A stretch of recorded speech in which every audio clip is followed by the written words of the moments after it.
পল্টু দেখ, মাছ আর ঝিনুক দিয়ে রান্না করবো, খাবি? প্রথমে মাছটাকে সুন্দর করে ভেজে নিয়ে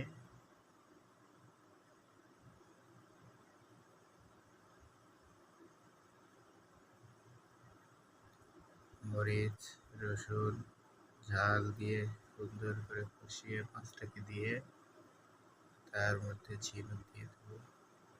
ঝিনুকের মধ্যে কিছুটা সয়া সস দিয়ে লবণ মরিচ দিয়ে ঢেকে দেবো। তার উপরে কোল্ড ড্রিঙ্কস দিয়ে দেবো।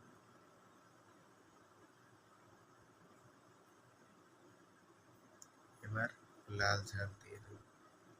এরপরে কিছু সবুজ ঝাল দিয়ে দেবো। দিয়ে নামিয়ে নিলেই শেষ।